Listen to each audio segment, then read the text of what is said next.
Olá pessoal, estamos de volta, estamos nos aproximando agora do final, né, da nossa unidade.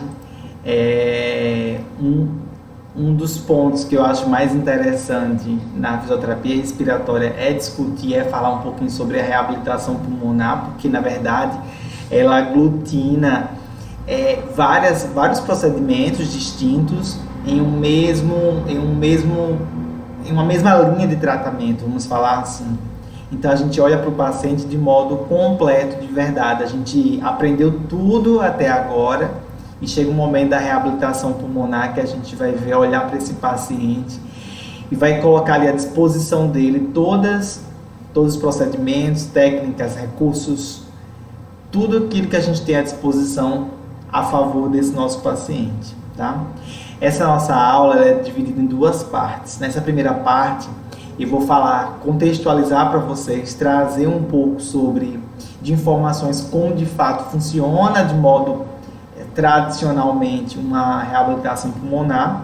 E no segundo momento, nós teremos uma atividade que nós iremos realizar sobre reabilitação pulmonar. E aí, para essa segundo vídeo, portanto, segunda aula, eu vou precisar de vocês para a gente poder realizar isso em conjunto, tá bom? Então vamos lá. Primeiramente, eu preciso dizer para vocês que a reabilitação pulmonar ela tem um olhar diferenciado. Já falei isso. A gente olha para o paciente como um todo e a gente aqui vai buscar otimizar a performance física, mas não apenas ela, mas também a performance social e a autonomia do nosso paciente. Então aqui eu estou olhando para ele de modo funcional. Eu estou olhando para o paciente entendendo que aquele sujeito que está ali com uma determinada doença pulmonar, respiratória, ele é uma pessoa que muitas vezes ele é uma pessoa produtiva, ele era uma pessoa produtiva no trabalho, na sua casa, tinha autonomia, agora ele reduziu a autonomia. Era uma pessoa que se socializava, tinha uma boa participação e agora ele reduziu. Então, eu vou otimizar. E muitas vezes, para eu poder alcançar esses desfechos sociais, de independência funcional, eu preciso melhorar também a tolerância física ou a performance física, que é a capacidade funcional aqui do nosso paciente. E aí, geralmente, quem vem para a gente é aquele paciente que está se queixando de dispneia, é aquele paciente que está com tolerância reduzida aos esforços, que tem limitações para realizar as suas atividades, que tem restrição na participação social.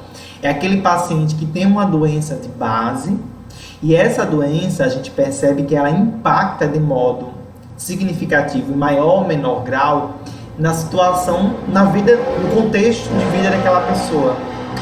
E é aí que a reabilitação pulmonar ela vai entrar.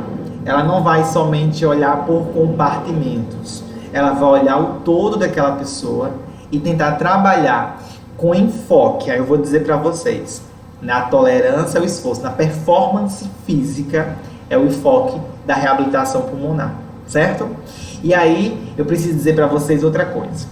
Qual é o problema desse paciente que chega para a gente para reabilitação pulmonar? E na verdade é um paciente comum que está na fisioterapia ou que chega na fisioterapia, mas que eu começo a identificar nele questões que eu vejo que um tratamento muito conservador, fechado em um protocolo de um procedimento mais específico, talvez não fosse o adequado para ele. Veja, um paciente que chega com queixa de dispneia importante, e a maioria dos nossos pacientes, eu falei isso na primeira aula, lá em perfil físico funcional, fadiga, dispneia, intolerância ao esforço, né, como consequência. Esse meu paciente, principalmente dispneico, ele é um paciente que tem medo de fazer um esforço moderado. E por que ele tem medo de fazer um esforço? Porque toda vez que ele faz um esforço, ele sente mais dispneico, ele sente-se mais dispneico, ele tem uma nova crise de dispneia. E isso gera um medo dele fazer esforço. Então veja, uma pessoa que tem uma doença, que cursa com dispneia, ela tem medo de fazer esforço, porque toda vez que ela faz aquele esforço, sem supervisão, sem uma orientação, ela tende a ficar dispneica. E o que é que ela começa a fazer, gente? Ela começa a parar de fazer esforço. Então é aí que entra um ciclo vicioso, que quando a pessoa para de fazer esforço, quando ela reduz as suas atividades mais leves, quando na verdade as atividades que nós desempenhamos no nosso dia a dia são atividades predominantemente moderadas na sua intensidade, essa pessoa ela começa a ter uma perda de tônus muscular. E essa perda de tônus muscular ela vai evoluindo não apenas no tônus, mas no trofismo. E essa perda de ordem muscular, ela gera uma redução na eficiência mecânica, de modo geral. O sistema, o aparelho músculo-esquelético, ele sofre muito com essa redução da atividade, que, voltando, ela foi causada por um problema de ordem respiratório, que evoluiu para um medo, ordem psicológica, que gerou alterações estruturais e funcionais, portanto. Porque, veja, quando eu deixo de fazer uma atividade por medo, não por limitação ainda, funcional ou estrutural, eu começo a perder alguma coisa. Eu começo a ter perda de tônus, alterações mecânicas, o meu sistema locomotor, o aparelho locomotor, de novo, como queiram, ele fica debilitado, e aí sim, por conta dessa pobre eficiência mecânica, eu começo a ter uma incapacidade, uma intolerância para o esforço, para o exercício. Esse quadro, ele me gera, ou ele me leva para o descondicionamento físico. E o descondicionamento físico tem como consequência mais dispneia, que gera mais medo de se mover, de fazer atividades moderadas, que gera mais restrições ou gera mais alterações no aparelho locomotor, que impacta funcionalmente, que mais descondiciona e que mais dispneia. Então, gente, eu estou diante de um ciclo vicioso que eu preciso barrar, que eu preciso quebrar, que eu preciso mitigar ou diminuir os efeitos desse ciclo vicioso. E o local, o ponto onde eu vou trabalhar isso é uma decisão complexa, mas a gente consegue reverter a situação, esse ciclo vicioso, e não tem por que continuar. Eu não tenho por que continuar. Eu não posso diminuir as minhas atividades, eu tenho que adaptar as atividades. Depois que eu adapto a situação, por exemplo, meu paciente, ele estava realizando subir e descer escadas, estavam gerando dispneia no meu paciente. Por conta disso, ele não só não anda mais, sobe e desce escada, como ele deixou, portanto, de sair de casa.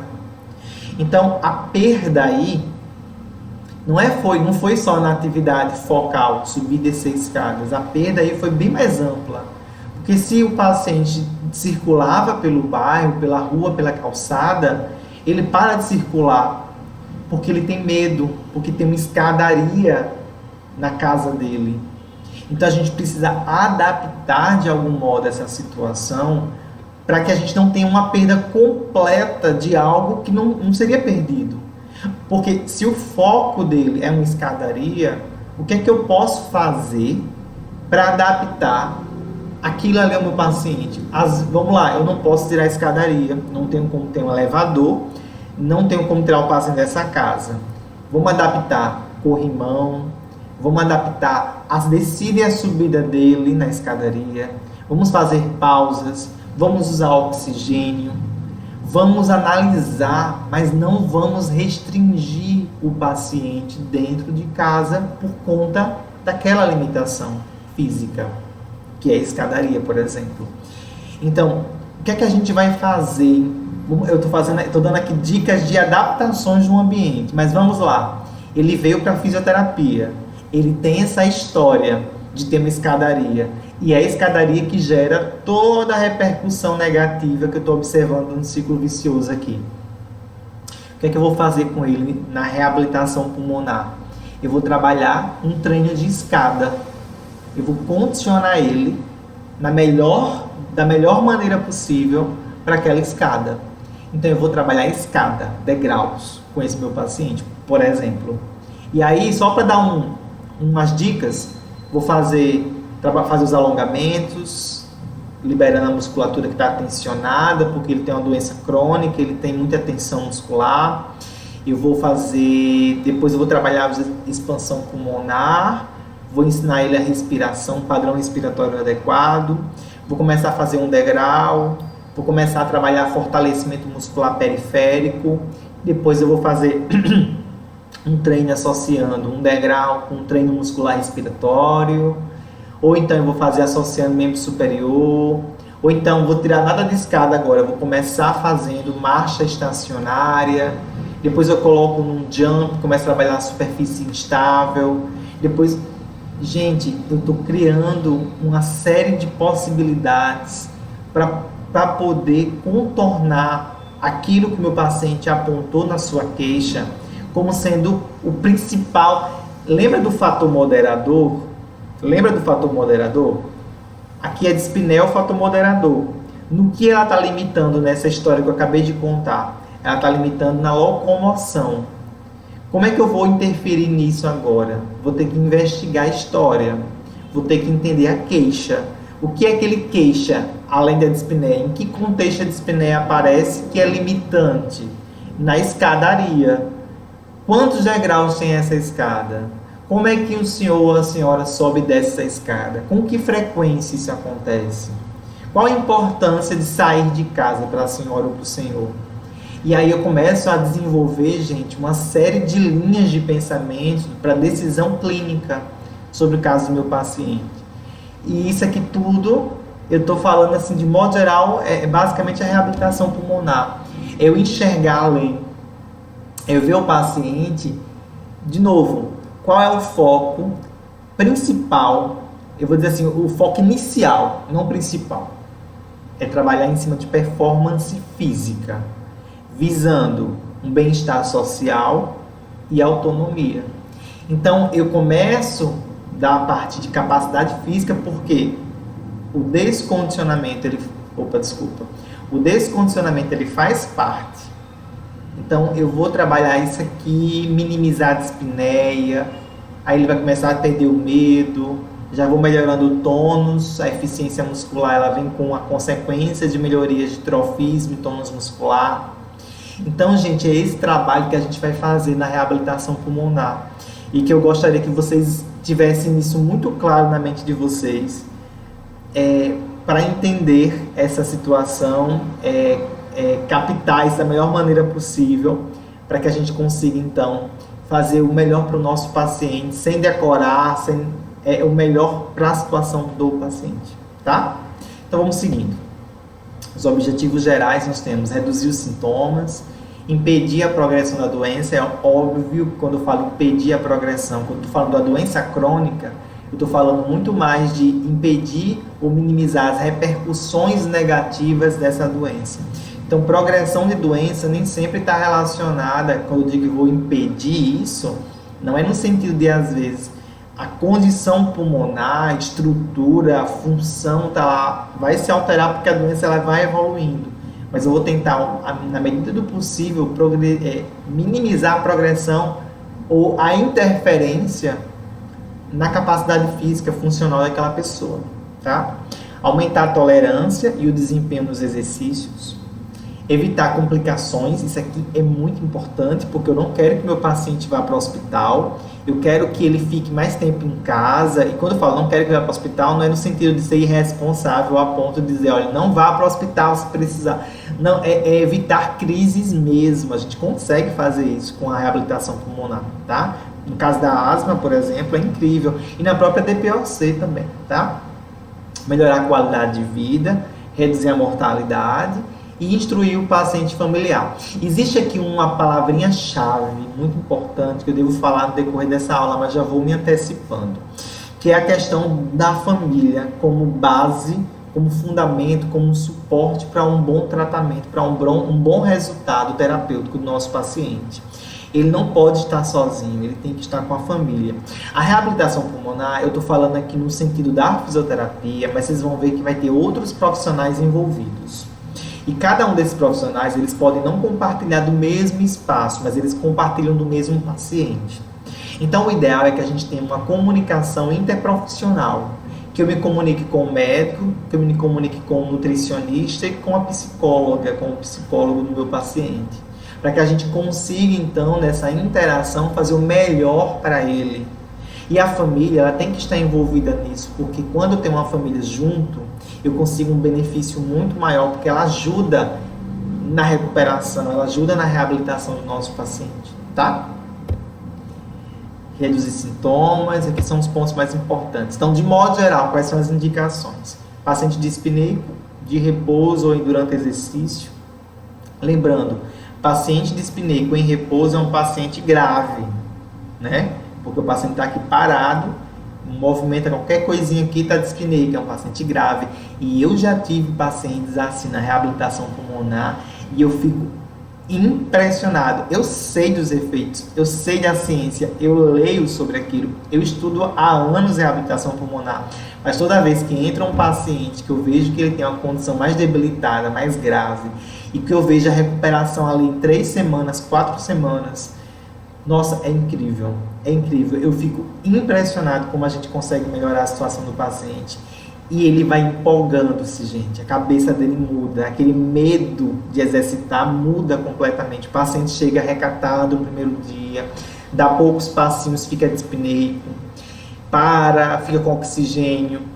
E depois o paciente está andando numa velocidade maior, seja na esteira, seja em solo, seja no cicloergômetro. Não importa. A gente vê a melhoria. Isso é muito importante, muito bom. Hipoxemia e hipercapnia. Tolerância reduzida ao exercício ou então declínio para a realização de atividades de vida diária. Pacientes que vai precisar de passar por cirurgias, a gente pode fazer isso previamente, né, o pré-operatório. Paciente que cursa com insuficiência respiratória crônica, aquele paciente que já tem algum grau de fadiga muscular por conta de uma doença que está gerando sobrecarga sobre a musculatura respiratória. Paciente que tem dependência de ventilação mecânica, sim. Esse paciente, a gente pode atender ele domiciliar, por exemplo, e instituir a reabilitação pulmonar nesse paciente, para que a gente, como é que eu posso dizer, a gente tente ao máximo tirar esse paciente da ventilação pulmonar, tá? Tem alguns casos que, obviamente, ele vai ficar continuamente na ventilação, mas há casos que a gente consegue diminuir o tempo de ventilação pulmonar do paciente. As doenças mais comuns, então indicações clínicas, asma e DPOC, eu acho que são as duas mais comuns, pelo menos eu tive na prática, e possuem resultados muito importantes na reabilitação pulmonar. Doenças de aparelho de tórax, são doenças que geram, doenças neuromusculares, né, que geram alterações na parede de tórax, doenças restritivas de modo geral, tá? Não só a neuromuscular até entra aqui no outro ponto, mas doenças restritivas de modo geral. Fibrose cística, que é uma doença hipersecretiva, e aí eu preciso fazer uma observação. A hipersecretividade, como na fibrose cística, na bronquiectasia, ela não é uma contraindicação absoluta para a reabilitação pulmonar. Agora, se o meu paciente está muito hipersecretivo, eu não vou conseguir fazer um bom exercício, não vou conseguir treinar a tolerância ou treinar a performance física dele, enquanto eu não higienizar as vias aéreas. Então, muitas vezes, esse tipo de paciente hipersecretivo, eu preciso fazer higiene brônquica antes, para depois ir para a reabilitação pulmonar, tá? Então, na verdade, é como se a reabilitação pulmonar desse paciente, ela tivesse o componente higiene brônquica. Isso não é problema, tá? Isso é menos comum. Às vezes, aliás, boa parte das vezes, o exercício físico, o exercício aeróbio, principalmente, desculpa, ele é um excelente expectorante. Então, durante o próprio exercício, meus pacientes conseguem expectorar bem. Com pacientes fibrose cística e bronquiectasia, eu me lembro agora que eu já tive paciente que fiz reabilitação pulmonar. E nesses casos, eu trabalhava mais em áreas abertas, tá? Porque era menos incômodo para esses pacientes, com a tosse, a expectoração. Eles são pacientes que ficam um pouco mais angustiados com ambientes fechados e aquela expectoração, aquela coisa toda, eles ficam mais incomodados, tá? Então, quando for começar, de repente, um ambiente privado, porém aberto, seja interessante, até porque a gente começa um pouco mais leve e vai evoluindo com eles de acordo com o passar das semanas. Paciente com doença pulmonar intersticial, câncer de pulmão, doenças neuromusculares, pós-operatórios, pré e pós-transplantes, né, de pulmão, ou então cirurgias que fazem redução de volume, que é a cirurgia que tira uma parte do pulmão, né, cirurgias, por exemplo, fibrose cística é um quadro, uma doença que a gente tem bastante esse tipo de cirurgia, ou transplante, ou cirurgia de redução pulmonar da parte que teve bronquiectasia, fibrose cística também, tá? Aqui é mais comum, só para vocês verem. Contraindicações. Atenção! Está contraindicado para o caso de angina instável. Vocês vão ver isso no próximo semestre. Angina e infarto agudo do miocárdio. Angina instável é aquela angina, aquela coisa que o pessoal fala: você quase infartou, você teve um pré-infarto. É angina instável. Tá? É aquela dor do peito que só passa com uso de medicação, enfim. É de fato uma situação que cursa com redução de fluxo sanguíneo e ela é reversível, ela não é um infarto. O infarto, tá? Cor pulmonar, eu já comentei isso em outro momento com vocês, mas cor pulmonar é uma doença que envolve um quadro de hipertrofia do ventrículo direito, coração na câmara, tá? A câmara direita, associada à hipertensão pulmonar, muito comum em pacientes com DPOC grave, que gera uma repercussão de hipertensão pulmonar, hipertrofia do ventrículo direito, e termina que é um quadro bem importante e não é adequada a reabilitação. Eu digo esforço mais moderado, porque ele pode se compensar muito rapidamente. Hipertensão pulmonar grave também não é adequado. Disfunção hepática, déficit cognitivo grave. E aqui eu coloquei uma observação, porque essa observação aqui ela acontecia vez ou outra comigo, quando eu tinha meus pacientes na reabilitação, que é exatamente o paciente que diz que parou de fumar e não parou.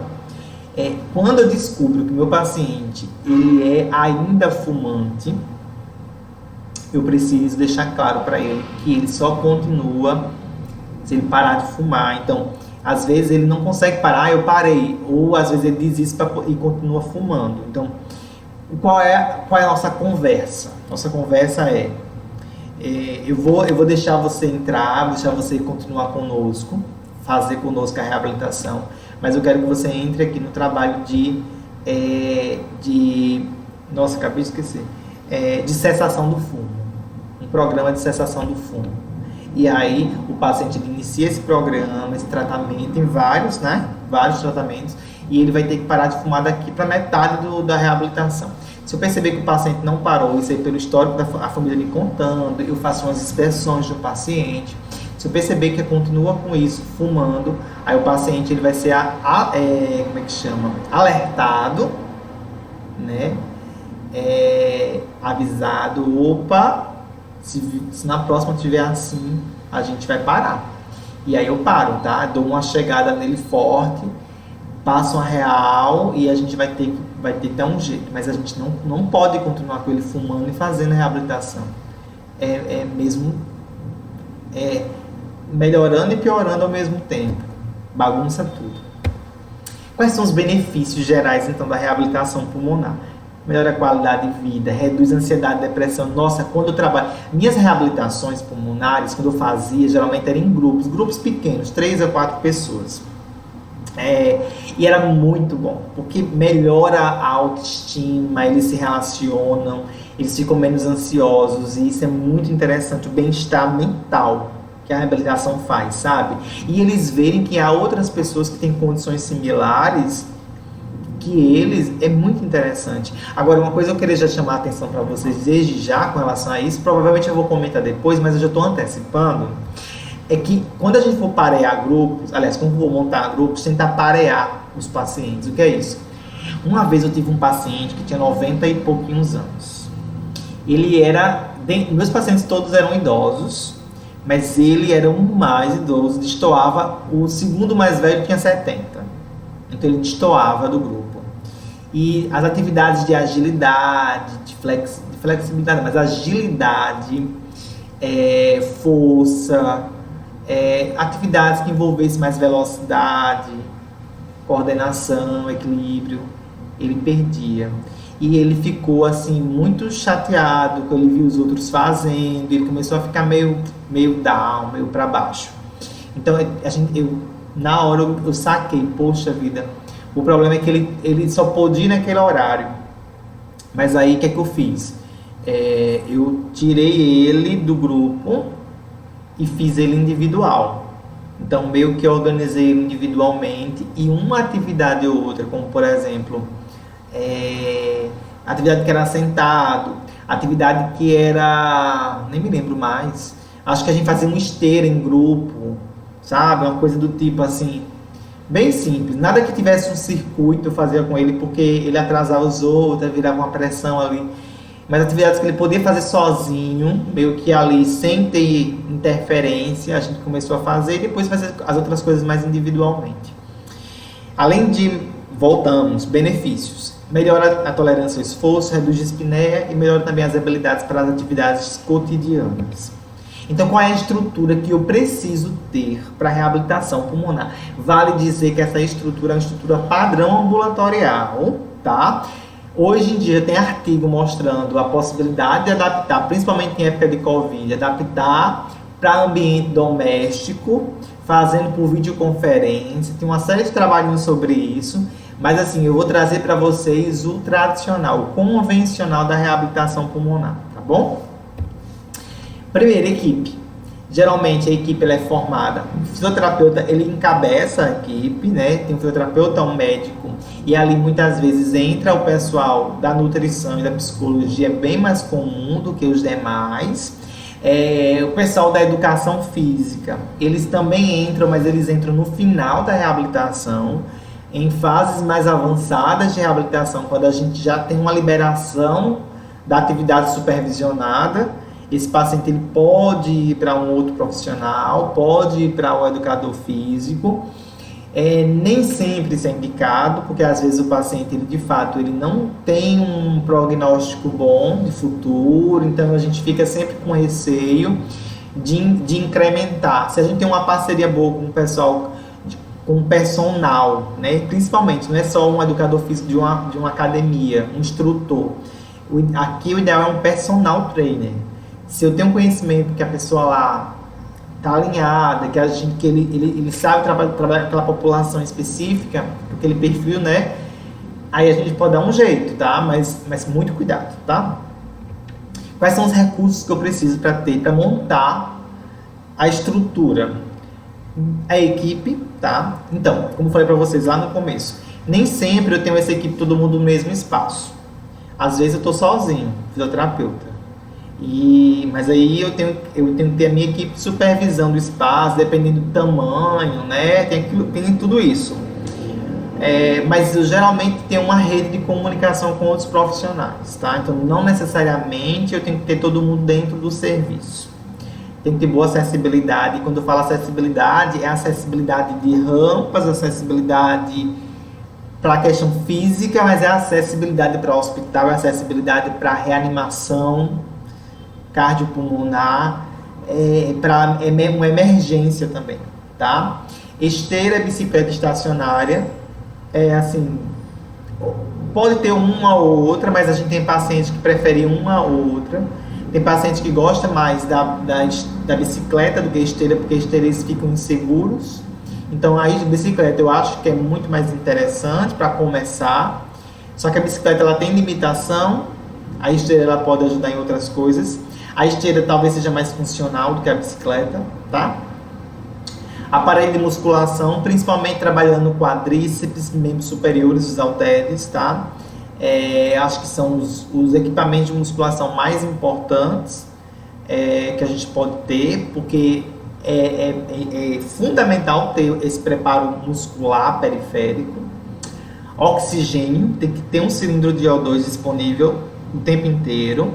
Drogas broncodilatadoras é aquela da asma, lembra que a gente falou em aerossolterapia?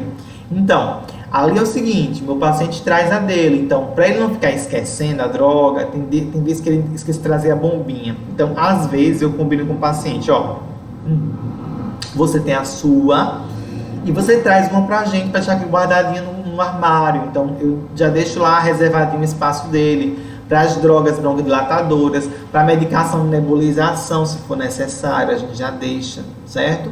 Então, essas coisinhas aí eu deixo, se meu paciente é um paciente que eu sei que eu vou ficar mais tempo, se é um paciente que é mais assíduo, né? A gente separa o materialzinho dele.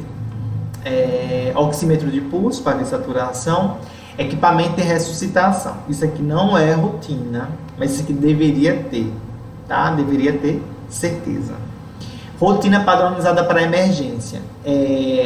Quando a gente montava lá a estrutura do ambulatório, onde eu trabalhava, a gente montou os procedimentos operacionais, POP, padronizado. Procedimentos operacionais padronizados. Procedimento operacional padronizado. O POP de emergência. Então ele dizia, nós criamos, né, como seria todo o procedimento para a remoção de um paciente no caso de emergência. Então tinha tudo, quem acionava, como é que faria, qual é a saída daqui, tudo isso estava lá no POP. Então isso é muito importante. A gente acha as coisas, não acontece nada, mas quando acontece, tem que estar preparado, tá? Então tem que passar por um treinamento, tanto para reanimação cardiopulmonar, como também em cima do POP, né? Na verdade a gente tinha POP para tudo, a gente tinha POP para usar esteira, a gente tinha POP para usar bicicleta, POP para montagem do oxigênio, POP para nebulização, tinha POP para tudo. Eu adorava POP, tinha um caderno de POP. Para quê? Para poder padronizar, tá, gente? Para poder organizar o setor, o serviço, todo mundo falar a mesma língua, se organizando ali para não ter problemas e atrapalhos, tá bom? Esse aqui é a estrutura, veja só, eu coloquei vários cenários aqui. Isso aqui é um lugar que tem mais esteiras para eles trabalharem. Essa esteira aqui é a esteira que provavelmente ela inclina, o que é maravilhoso, tá? Que são macas, ok. Eu tenho aqui um ginásio bem bacaninha com foco mais aqui, ó, na parte muscular, bem interessante. Tem até lugar para fazer agachamento, gente, isso é um luxo, porque agachamento é top para o meu paciente. O problema é aguentar. Nem todos aguentam, mas eu trabalho muito com agachamento, sem a carga, assim, mas é muito bom para o paciente, tá? Muito legal, associado a vários exercícios respiratórios, a gente consegue muita coisa. Tá aqui a esteirinha, né? Bicicleta, jumping. Aqui tá uma carinha mais de fisioterapia, aqui a carinha mais academia, aqui uma carinha mais fisioterapia. A escada ali, eu acho, escada, degraus, tem que ter, sabe? Tem que ter, porque é muito comum o paciente ter queixa com degraus, muito comum. Rampa também. Essa rampa aqui é uma rampinha bem light, sabe? Eu acho interessante uma rampinha maiorzinha que dê pra gente trabalhar, mas enfim, já dá pro gasto. Bicicleta tá aqui, certo? Então, aqui é uma estrutura que a gente tem para poder dar, como é que fala? Dar suporte para reabilitação pulmonar. Mas, gente, é como eu disse, em casa hoje dá para fazer, tá? Então, tudo é adaptação, o importante é saber o que está fazendo, que carga está colocando, acompanhando, fazendo um monitoramento adequado, acho que dá tudo certo. E tendo os cuidados básicos, oxigênio, acompanhar a frequência cardíaca, frequência respiratória, saturação. Isso eu acho importantíssimo, tá bom? Considerações gerais, vamos lá. Primeiro, a duração, quando eu penso numa reabilitação, numa sessão de reabilitação pulmonar completa, com vários profissionais, que envolva tanto exercícios como a parte da educação, dura em torno de 2 a 3 horas, tá? Como a gente trabalha com uma coisa muito específica, o exercício, né, o treinamento, a reabilitação com o aeróbio, geralmente em torno de 1 hora a gente conclui, tá? Depende do paciente, mas ali até 1 hora eu estou concluindo, em torno de 40 minutos a 1 hora, tá? Frequência, 3 a 5 vezes por semana. Olha, 3 vezes eu acho, né, eu acho que já dá para o gasto, tá? Porque dependendo, de novo, depende do paciente. Por quê? Tem paciente que não vai aguentar vir todo dia. tá? Não vai aguentar. Então, 5 vezes por semana não é todo mundo que dá suporte e não aguenta isso. Então, tomar muito cuidado com relação à frequência. Duração. Então, vamos falar disso. Duração mínima de 8 semanas. Só que os resultados acima de 6 meses parecem ser melhores. Existia uma lenda urbana que dizia que a reabilitação ela tinha que durar até em torno de 12 a 24 semanas, tá? Gente, isso... Porque assim, mostrava o quê? Quando chegava um determinado momento, ali em torno de 12 semanas, a partir dali, alguns pacientes tendiam a cair a sua capacidade funcional, tá? E performance física, portanto. Então, assim, criou-se uma lenda urbana de 12 semanas, reabilitação 12 semanas, 12 semanas, 12 semanas. Depois de 12 semanas não faz efeito. Eu sou daqueles assim. Eu posso até ter um protocolo de 12 semanas, tá? Protocolo de 12 semanas é o primeiro ciclo, segundo ciclo, mais 12 semanas. Eu posso até fazer isso, sabe? Mas a minha alta, Luan falando, fisioterapeuta, a minha alta é em função da capacidade física e funcional do meu paciente, tá? É aí que eu encontro. Meu paciente conseguiu realizar sozinho, está com autonomia, está com independência, portanto, consegue fazer as atividades que ele se queixava no começo, vai embora. Pode voltar daqui a um tempo, a gente pode fazer manutenção, a gente pode fazer reavaliação, mas a autonomia, inclusive, tem que sair a autonomia do fisioterapeuta. Porque a supervisão pode ser um aprisionamento. E às vezes um paciente com serviço público, um paciente que está ali gostando daquele negócio, ele quer ficar para sempre, mas desde o primeiro dia eu digo que ele terá alta num dia. E eu vou preparar ele para alta. Para a gente não jogar o paciente assim do nada, tá bom? O que mais? Grupos pequenos, né? 4 a 8 era o número que eu trabalhava, em torno de 4. Possibilidade de vínculo, personificação, né? Quando a gente tem menos pessoas. Eu acho que grupo de 8 pessoas, principalmente nessa época de pandemia, já não dá mais, né? Mas assim, eu acho muito 8 pessoas. Às vezes, eu fazia, por exemplo, uma vez ao mês a gente fazia uma comemoração. Aí juntava para o café da manhã, para um negócio do tipo. Marcava um dia, ou comemoração dos aniversariantes do mês. A gente juntava todo mundo. Aí a gente fazia uma brincadeira, um treino, como é que chama? Um circuito, vários circuitos, dependendo do grau de gravidade de cada um. A gente trabalhava mais ou menos assim, era bem bacana, certo? Espaço para comportar o grupo, óbvio, não pode ser um espaço muito pequeno. Eu até já conheço aí uns lugares de reabilitação pulmonar lá de Fortaleza. E eu vejo, eu fico impressionado, gente, como é que eles conseguem trabalhar com aquele espaço, porque é muito pequeno. Eu fico incomodado, porque não é bom.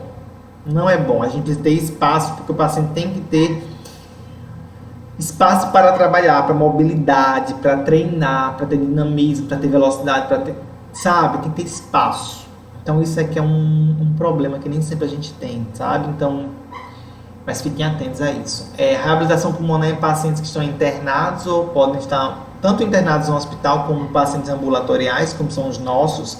Os internados no hospital, geralmente, alguns hospitais de referência, ele tem ginásios, tá? Que dá para levar o paciente para o ginásio, às vezes dá para fazer com o paciente no corredor, às vezes os hospitais, o paciente tem alta, mas ele vem só para fazer fisioterapia nesse setor, tem isso também. Horários, atenção aos horários. É bom a gente saber as tarefinhas que o paciente realiza. Quando olho para o DPOC, eu digo o seguinte: DPOC é melhor fazer de manhã. Melhor. Por quê? Porque eles acordam mais dispostos. Porque depois que eles começam a fazer atividades, essas coisas, eles ficam muito cansados. E aí de tarde eles não estão dando conta. Então eu prefiro de manhã. Aí depende da gravidade do paciente. Se é um paciente mais gravezinho, melhor fazer de manhã nas primeiras horas. Se é um paciente que aguenta mais, então pode ser à tarde, nas primeiras horas. E aí eu vou, tá? Vou seguindo. Mas é bom considerar as especificidades do paciente com relação às suas atividades, por exemplo, domésticas, tá? É bom fazer refeições leves antes da reabilitação, porque ele vai fazer exercício físico. Tem pacientes que chegam no primeiro dia, parece que vai para uma consulta de um médico, todo de calça, todo... Opa, você está vindo para fisioterapia, gente. Fisioterapia é para ficar movimento. É para vir com roupa de ginástica. Treinar, tá?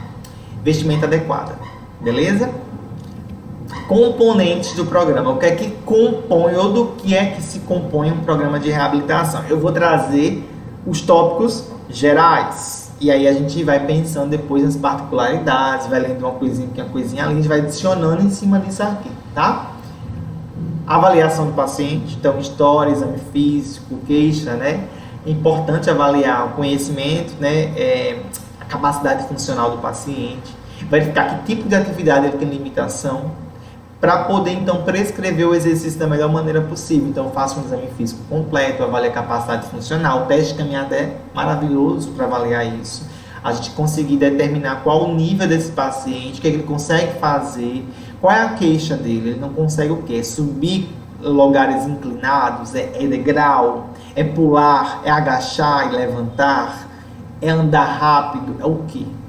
Tá? Vamos entender a situação. Então, a gente consegue então estabelecer, verificar. E outra, a prescrição de exercício tem que ser individualizada. Então, veja, meu paciente, ele nunca gostou de andar, nem antes, quando ele era saudável, sem doença, ele não gosta de andar, ele gosta de bicicleta. Por que é que eu vou botar essa pessoa na esteira, gente? Por quê? Eu preciso considerar a habilidade do paciente para o exercício. Se o paciente gosta de bicicleta, por que eu vou para a esteira? Se ele gosta de correr, por que eu vou para a bicicleta? Tá? Se ele não gosta de pular, se sente desconfortável, por que eu vou botar para pular? Então eu preciso adaptar a habilidade que ele já desempenha, aquilo que ele já faz, que ele vai fazer melhor. Posso evoluir? Posso, depois. Mas eu vou trabalhar o que ele tem de melhor, para depois eu ir aperfeiçoando as outras coisas. Tá bom? Avaliando tolerância, então a gente já viu o teste ergométrico, o espirométrico, o ergoespirométrico, melhor dizendo. A caminhada, teste de caminhada, tem um GLIRO, ADL, né? A gente viu vários testes, para avaliar a capacidade funcional, física e funcional do nosso paciente. Avaliar a dispneia, pode usar MRC, pode usar Borg de 0 a 10, né? Qualidade de vida, eu sempre avalio qualidade de vida. O SF36 ele é um questionário geral. Vocês podem dar uma olhadinha. Short Form 36. É o SF36. É o questionário de qualidade de vida. Só que ele é geral. Assim, eu às vezes aplico, mas não é o melhor para paciente de doença respiratória. O St. George, eu já falei dele para vocês, eu acho, na nossa aula de avaliação capacidade funcional. Ele é bem mais adequado, tá? Então, é bom avaliar a qualidade de vida, mas avaliar com questionários mais sensíveis para aquele paciente. Se é um paciente de doença específica, não tem nenhum questionário específico, ou não, enfim, tenta ver algo específico para eles. Aqui eu citei só alguns exemplos. A avaliação musculoesquelética é importantíssimo, tá? Só dizer uma coisa, uma vez eu tive uma paciente que ela tinha muitos problemas musculoesqueléticos, de encurtamento. Ela tinha, além de encurtamento, ela tinha contratura em algumas partes, alterações posturais importantes, deformidades, né? Então, aquilo ali limitava para algumas atividades físicas. E eu precisava, eu tive que avaliar todo para poder achar onde eu ia fazer a atividade física com ela. Porque chegou a ponto de eu pensar, poxa, essa paciente é a primeira vez que eu vou dizer, não vou fazer reabilitação, assim, no aeróbico que eu faço normal aqui, eu não vou conseguir. Mas eu já fiz, gente, reabilitação pulmonar com um paciente com sequela de AVC, para você ter noção. Paciente hemiparético, a gente adaptou, fez todas as adaptações, ele fez bicicleta e fazia lá, mas a gente dá um jeito. Essa paciente, eu fiz a avaliação completa musculoesquelética dela para poder ter um parecer sobre a condição e ver se dá para fazer alguma coisa. E sempre dá. A gente sempre vai dar um jeito, tá? Sim, monitoramento, frequência cardíaca, respiratória, saturação, né? Aquela coisa toda. A escala de Borg você já conhece, a escala de Borg, o MRC. Prescrever exercício físico pneumopata. Na verdade, a prescrição de exercício físico eu tenho que considerar 3 princípios. Gente, eu não tenho Vamos lá, ai professor, mas é um paciente debilitado e tal. Como é que eu vou prescrever um exercício mais ele só consegue fazer até isso aqui, isso aqui, porque mais do que isso ele fica um pouquinho dispineico. Aí eu pergunto, quanto de dispneia? Desculpa. Aí ele diz 2. Gente, 2? Para vocês terem noção, eu trabalho com limite aqui, ó, 3, 4, de moderada a pouco intensa. É aqui que eu quero que meu paciente diga. Se ele disser 2, 1, ó, eu preciso sobrecarregar. Porque se eu não gerar sobrecarga, se eu não gerar estresse fisiológico, eu não vou produzir efeito naquele tratamento. Não adianta, a gente tem os princípios de fisiologia do exercício. Obviamente, a fisiologia do exercício, ela tem um outro nível de carga, de sobrecarga, de estresse fisiológico. Mas aqui eu preciso gerar estresse. E eu uso, por exemplo, a escala de Borg para poder verificar o quanto está sendo intenso para ele. Na questão da dispneia, por exemplo. Eu vou me direcionando por aquilo ali, tá? Especificidade. Eu preciso ter uma resposta mensurável ao tratamento. Gente, não adianta eu querer. Vamos lá. Eu quero melhorar a resposta desse paciente num teste de caminhada de 6 minutos. Só que eu não treino ele na esteira, não treino ele na bicicleta e só treino membro superior, ombro aqui, ó, trabalhando o ombro ou trabalhando supino. Eu nunca vou ter melhoria porque não estou sendo específico para o objetivo. Se eu tenho um objetivo específico, que é melhorar alguma coisa que tem a ver com marcha, deambulação, por que eu vou trabalhar membros superiores? Se eu tenho um objetivo primário nos membros inferiores. Então eu vou treinar membro inferior, fortalecimento, o exercício aeróbio, vai ser tudo com membro inferior. O membro superior pode participar? Pode participar, mas não é o meu foco. Então eu preciso saber ter especificidade na prescrição. Qual é o meu objetivo? Então vamos lá. O objetivo é esse, então eu preciso disso. Se o objetivo é esse e eu estou fazendo aquilo, está errado, tá? Reversibilidade é a reversão do efeito do tratamento, do treinamento, caso seja descontinuado. Falei com você sobre isso lá na força muscular respiratória, no treino muscular respiratório, né? Reversibilidade, tem declínio do ganho. Então, eu preciso saber que eu tenho que aumentar, né? Às vezes eu não consigo, eu vou incrementando exercícios, eu vou ter que deixar algum para trás. Mas eu tenho que saber que esse que eu fiquei para trás, ele está sendo, de repente, fazendo parte em maior ou menor grau desse outro componente. Então, eu vou adaptando, mas eu tenho que fazer com que o meu ganho, ele permaneça. Seja porque o paciente conseguiu fazer mais coisa, ficou mais ativo, ou é porque eu incrementei o exercício e agora tem componentes daquele outro. Enfim, eu preciso saber que tudo pode se reverter e perder, na verdade. Então, esse princípio de reversibilidade é importante, tá? Ó, nós precisamos aquecer, treinar e recuperar. O que significa isso? Eu geralmente, é porque assim, às vezes, gente, deixa eu explicar uma coisa. O meu paciente, quando ele tem uma doença respiratória crônica, grave, moderada, às vezes só o fato dele entrar, ele saiu da recepção e chegou até mim, aquilo ali é um exercício moderado, caminhando, parando e tal. Nesses casos, eu não preciso fazer aquecimento, porque o paciente ele já é suficiente. Tudo bem? Então é isso. Já foi aquecimento, já foi até mais que aquecimento. Geralmente aquecimento 3, 5 minutos, mas eu preciso ver a intensidade. Então se ele já ficou cansado só com esses 50 passos, sei lá, então já foi, já deu aquecimento. Vamos para treinamento. Treinamento precisa incrementar um pouquinho essa intensidade. Vamos botar um pouquinho mais. Lembra, eu não vou entrar em detalhes muito sobre isso nessa disciplina, mas na cardio a gente vai falar muito sobre isso. Treinamento intervalado. Então, treinamento contínuo, treinamento intervalado. O meu paciente com DPLC, diferentemente do cardio, ele é mais prejudicado funcionalmente, tá?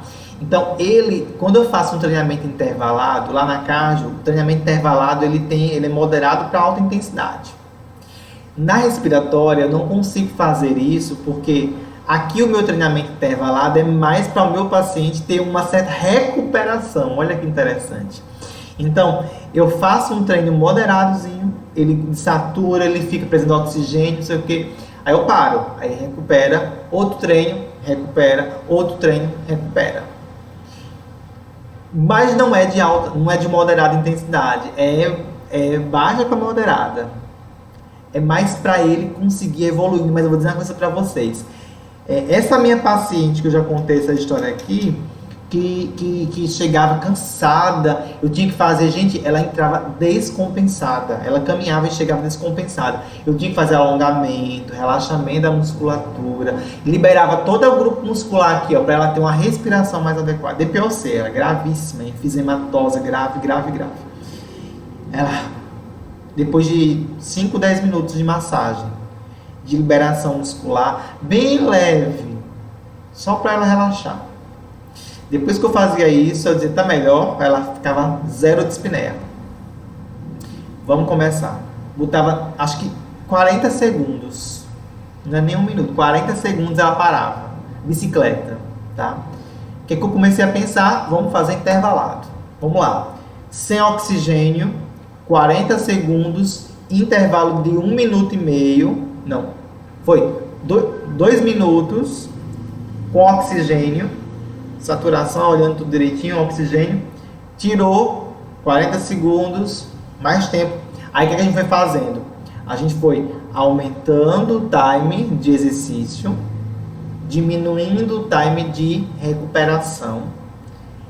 Moral da história, a paciente melhorou de modo significativo fazendo exercício intervalado desse modo. A gente foi incrementando cada vez mais e olha, o resultado foi muito bom, tá?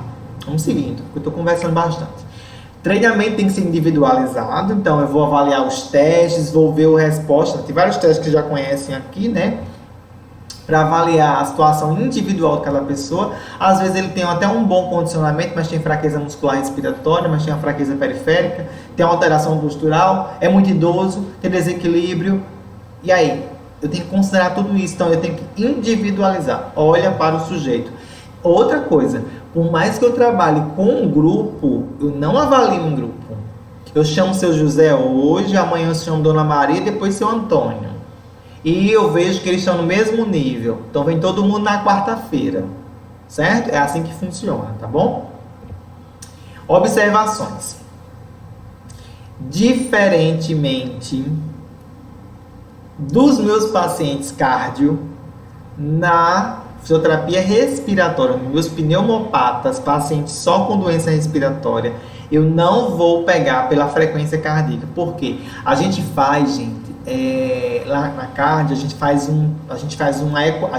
joga a frequência cardíaca numa equação que me dá mais ou menos um intervalo de treino. Então, lá na cardio, eu trabalho com a frequência cardíaca.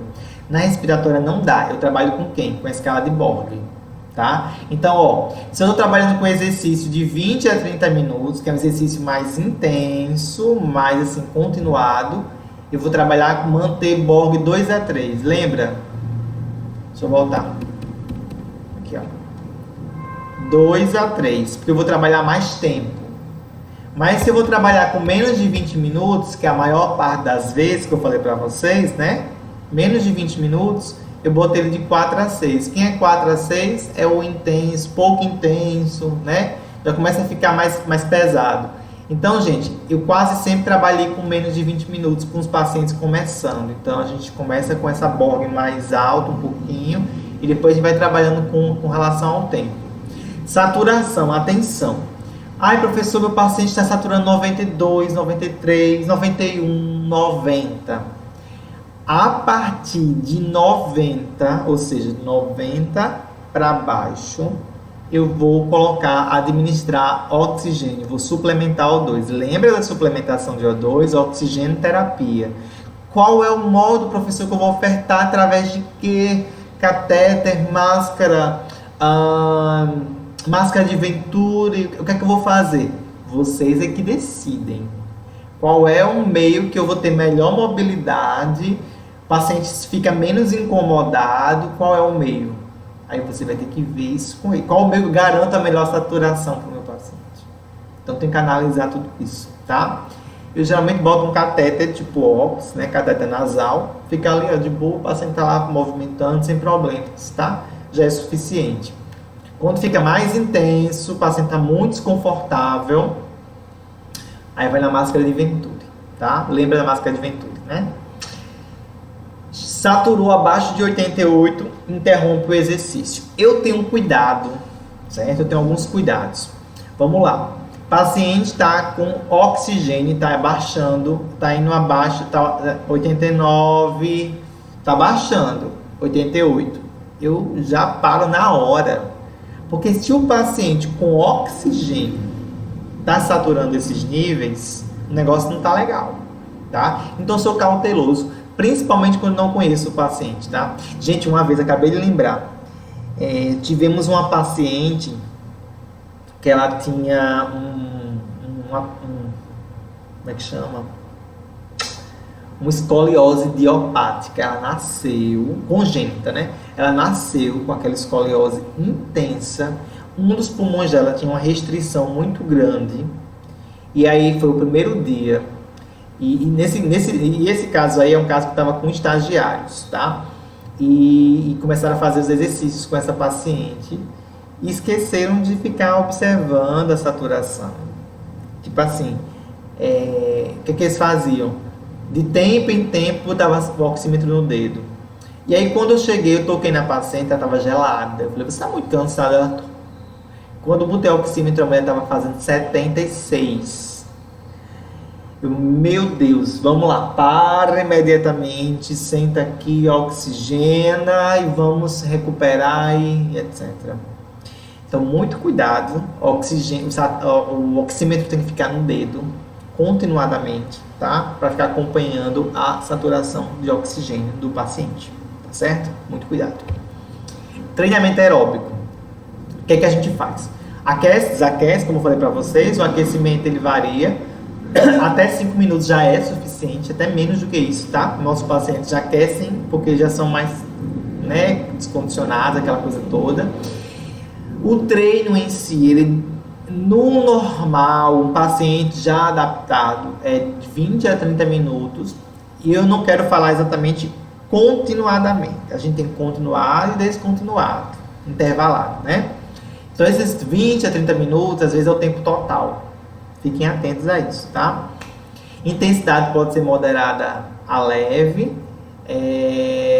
Que pacientes muito graves trabalham com intensidade leve. Olha, a intensidade, se a gente tem um exame de ergoespirometria, a gente consegue determinar essa intensidade baseado por ele, tá? Mas é muito difícil o paciente vir com um exame de ergoespirometria. Então, a gente faz baseado em quê? Na escala de Bock, tá? Como eu falei, pode ser continuado, intervalado, caminhada, bicicleta, alongamento suave. Tem paciente que só o alongar, gente, já fica espineico. Então, fazer uns alongamentos dinâmicos, sabe? Já associado com os movimentos, já pode ser um aeróbico para o paciente. Então, tem paciente muito debilitado, que a gente tem que tomar muito cuidado, tá bom? Muita atenção. Membros inferiores, vai trabalhar com exercícios máximos e submáximos, dependendo da intensidade, tá? Comparando, então, quando a gente... Melhores resultados com pacientes, aliás, melhores resultados com exercícios máximos e submáximos comparado àqueles de baixa intensidade. Então, quando eu trabalho com exercício, como eu falei para vocês, lembra do estresse fisiológico, da sobrecarga? Isso sim gera efeito. Então, quando eu trabalho membros inferiores, não adianta eu fazer um treino de baixa intensidade, porque eu não estou gerando sobrecarga suficiente. E é por essa razão que os resultados eles não aparecem com treino de baixa carga, que é aquele treino de baixa intensidade, 30% da carga de trabalho, né, do paciente. Quais são os benefícios?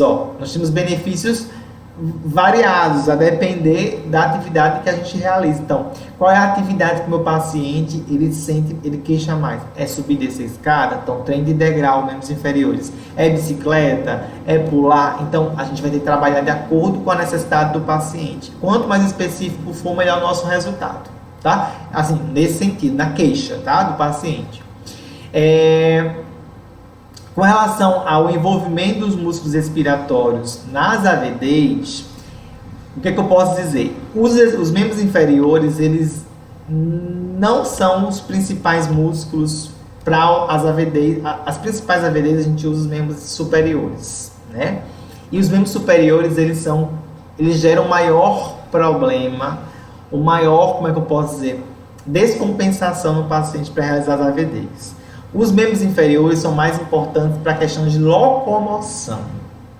E aí, quando eu olho para isso, a questão da locomoção, eu vejo os membros inferiores como sendo os mais importantes para isso, tá?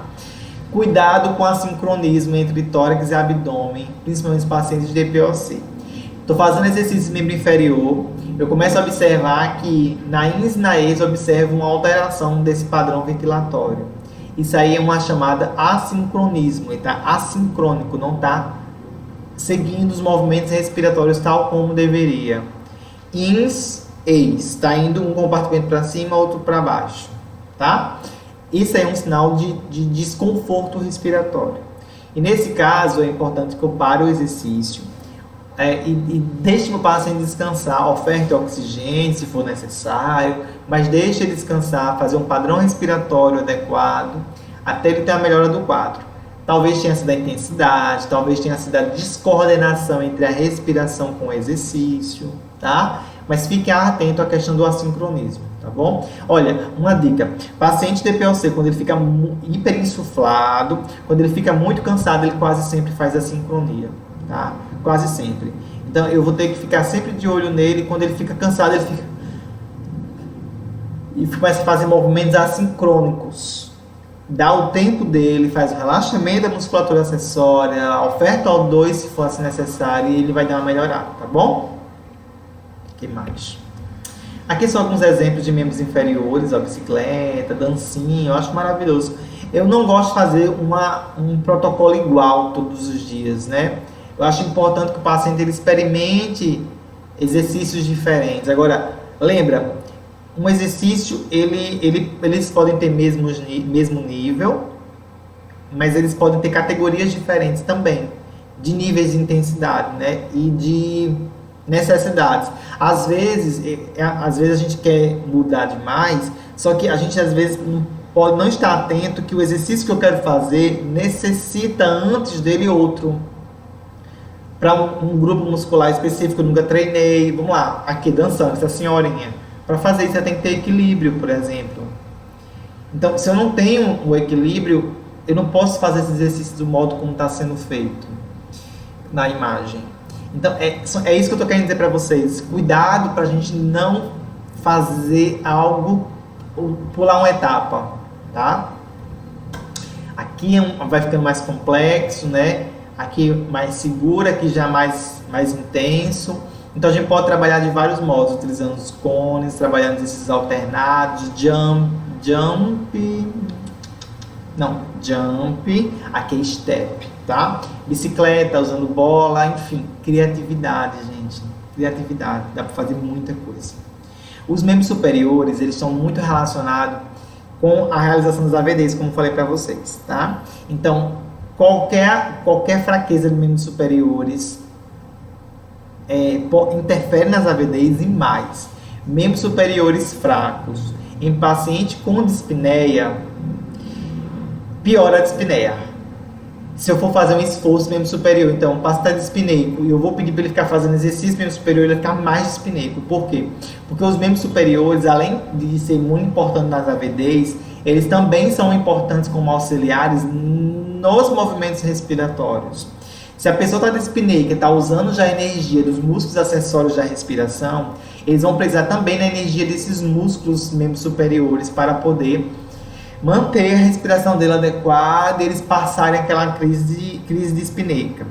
Sugestão: evitar fazer exercícios de membros superiores Eu digo exercícios rítmicos, aeróbicos, aquelas coisas, quando o paciente estiver muito dispineico, porque isso vai aumentar a dispneia dele, tá? Usar padrões diagonais, eu acho isso fantástico, trabalhando com diagonais, tá bom? Essas senhorinhas aí só nas diagonais. Isso é importantíssimo, porque a maior parte das nossas atividades diárias, elas acontecem nas diagonais. Então é importante a gente trabalhar isso com os nossos pacientes, tá? Já falei sobre músculos periféricos, assistem à respiração, então cuidado quando é o paciente dispineico, porque se eu sobrecarregar os músculos membros superiores, o paciente dispineico, eu vou tirar deles a assistência muscular que eles podem ter, caso fique ainda pior, tá? Combinação membros superiores com a respiração, isso é importantíssimo trabalhar a combinação. Deixa eu ver se eu coloquei algo aqui. Aqui. Ó, treinamento de força para controlar a fadiga em paciente respiratório. Eu vou inverter um pouquinho a lógica que talvez a gente veja por aí. Quando ele inspira, olha gente, de novo, para controle de fadiga, para aumentar a disponibilidade de oxigênio para o exercício, para a contração, eu peço que ele inspire no repouso e expire no esforço. Então, inspira no repouso, faz o exercício. Solta o ar durante o exercício. Inspira e faz o esforço soltando o ar. Inspira em repouso, faz o esforço soltando o ar, tá? Porque assim a gente consegue ter um maior quantitativo de oxigênio para o nosso paciente. Então, trabalhar a resistência muscular é importantíssimo para ele ficar mais resistente, ele ter melhores condições de trabalhar, de realizar atividades de vida diária. A fadiga dos músculos periféricos, elas são uma importante limitação para os exercícios. Então não adianta eu querer fazer treino de marcha não é treino de marcha, mas eu querer fazer deambulação com o paciente, caminhada assistida, treino integral, esteira e sei lá o que, se eu não tenho força muscular dos membros inferiores adequada para aquilo. O treinamento muscular isolado, ele gera uma melhora no consumo máximo de oxigênio, tá? Então, por isso que eu falei para vocês, o quadríceps, ele é bem interessante ser trabalhado, porque ele é um grupo muscular grande, volumoso, e a gente consegue, trabalhando o quadríceps, a gente consegue ter uma melhor taxa de VO2. E foi associado nos estudos, quando a gente tem a melhor taxa de extração de oxigênio, que é o VO2, né? Quando a gente tem essa melhora dessa taxa de extração, a gente consegue ter uma melhor qualidade de vida. Então, trabalhar grupos musculares isolados, eu não vou fazer flexo, extensão do punho ou dorsiflexão. Eu vou trabalhar um grupo maior, um grupo muscular maior, que eu consiga ter um efeito mais visível do meu treinamento e etc. E aí, vamos lá. Eu quero trabalhar membro inferior, vamos trabalhar quadríceps, tá? Vamos trabalhar quadríceps, vamos fortalecer esse grupo muscular. Então, trabalhar coxa anterior, posterior, vamos fazer isso, que a gente consegue, inclusive, ter um melhor benefício do ponto de vista de extração de O2, tá? Exercícios podem ser feitos também no domicílio, como falei para vocês, tá? Então, passar de sentado para de pé, andar de um lugar para o outro, trabalhar com exercícios membros superiores, fazer o agachamento para quadríceps, tá? Trabalhando no quadril, trabalhando todos os grupos musculares, membros inferiores, é uma possibilidade também, tá bom? Aqui é para vocês verem um treino de força, né, que a gente pode estar realizando. Treino muscular respiratório, a gente falou sobre isso na aula passada. Então, a gente vai trabalhar tanto um treino de força como um treino de endurance. Então, qual é a diferença entre endurance e força? Força eu trabalho, aí a gente vai, vamos lá. Força eu trabalho com alta intensidade. Então, se eu tenho aqui um limite, 30 a 70% da PI máxima, quando eu trabalho aqui no limite inferior, por um tempo mais prolongado, então vamos lá, eu vou trabalhar com 30% da PI máxima por 15 minutos de exercício. Então eu estou fazendo endurance, independente se eu estou usando trichode ou se eu estou usando power brief. Se eu usar o lado superior, vamos lá, 50%. Inclusive eu recomendo, quando eu vou trabalhar com sobrecarga, trabalhar com valores superiores a 50%, 50% ou mais, tá? Obviamente, a situação do paciente é que vai me dizer.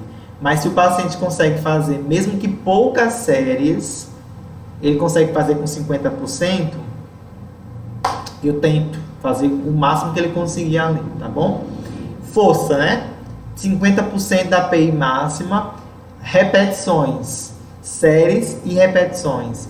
3 séries de 8 repetições, 2 séries de 10 repetições. Então eu vou mexendo nas repetições, nas séries.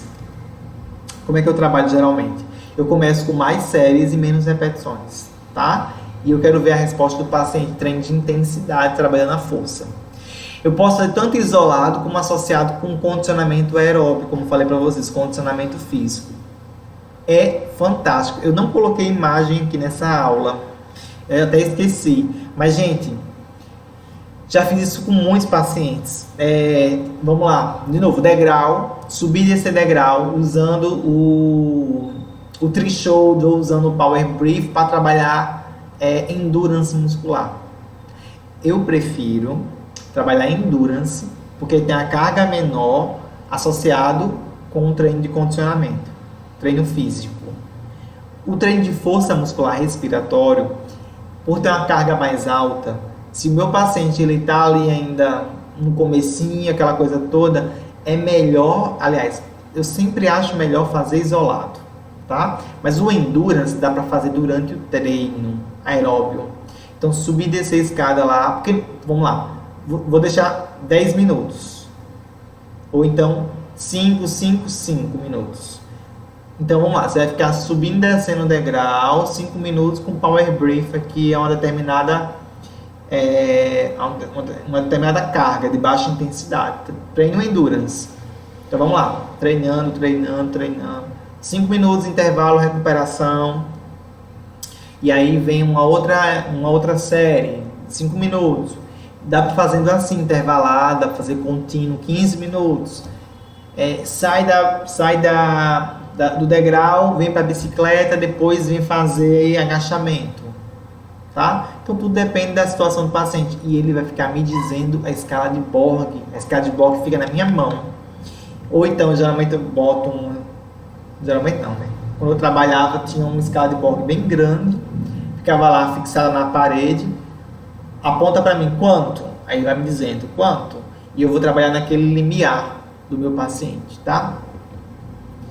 Educação continuada é de fato um ponto importantíssimo, porque se meu paciente não entender que ele precisa se exercitar, que ele precisa deixar de fumar, que ele precisa ter uma mudança na sua vida, no seu comportamento, não adianta. E é por essa razão que é importante a participação dos familiares, dos cuidadores, tá? É importante a gente ter esse momento de conversa. Não é toda sessão, de tempo em tempo a gente faz um momento de conversa com os pacientes para poder alertar, chamar atenção ou simplesmente orientá-los, tá?